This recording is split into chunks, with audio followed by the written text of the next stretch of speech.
మానవ మస్తిష్కంలో అలముకున్న అజ్ఞాన అంధకారాన్ని తొలగించే అపార జ్ఞాన విజ్ఞాన సంపదను మానవాళికి అందించిన మహాగురువు వేదవ్యాసుడు. వేదాలను విభజించటంతో వేదవ్యాసుడని పేరు పొందాడు. వశిష్ఠుని ముని మనుమడు, శక్తి మహర్షి మనుమడు, పరాశర మహర్షి పుత్రుడు, సుఖమహర్షికి తండ్రి, తపోనిధి అయిన వ్యాస మహర్షి ఆషాఢ శుద్ధ పూర్ణిమ నాడు అవతరించాడు. ఈ పూర్ణిమనే వ్యాస పూర్ణిమ, గురు పూర్ణిమ అంటారు. అటువంటి గురు పూర్ణిమ పర్వదినం సందర్భంగా సద్గురు వైభవం వర్ణిస్తూ స్కంద పురాణంలోని గురుగీతలో పరమశివుడు తన దేవేరి అయిన పార్వతీదేవికి తెలిపిన అత్యంత పవిత్రమైన మంత్రం గుర్తు చేసుకుందాం. గురుర్బ్రహ్మ. బ్రహ్మదేవునిలాగే శ్రీ గురుదేవులు శిష్యునిలో అజ్ఞానాన్ని తొలగించి చతుర్వేద సారములైన మహావాక్యముల యొక్క లక్ష్యార్థం బోధిస్తాడు. గురుర్విష్ణు. జ్ఞానబోధలను చేసి అజ్ఞానంలో పడనీయకుండా అందరినీ రక్షించుచున్నవాడగుట వలన శ్రీ గురుమూర్తి సర్వులను రక్షించున్నటువంటి విష్ణువై ఉన్నాడు.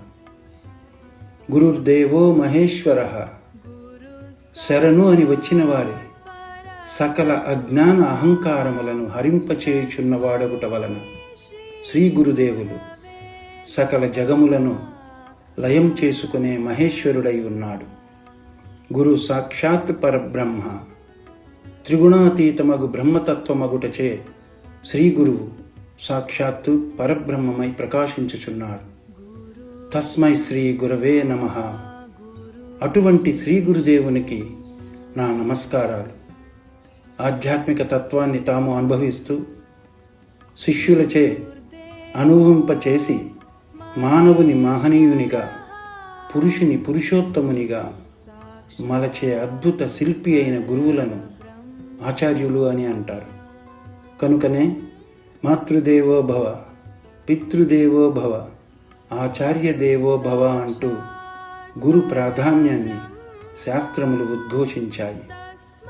గురు పూర్ణిమ నాడు ముందు వ్యాసుని భక్తి శ్రద్ధలతో నమస్కరించి పిదప ప్రతి వ్యక్తి తనకు జ్ఞానమును అందిస్తున్న గురువులను వ్యాసుని అపరావతారంగా భావించి గౌరవించాలి.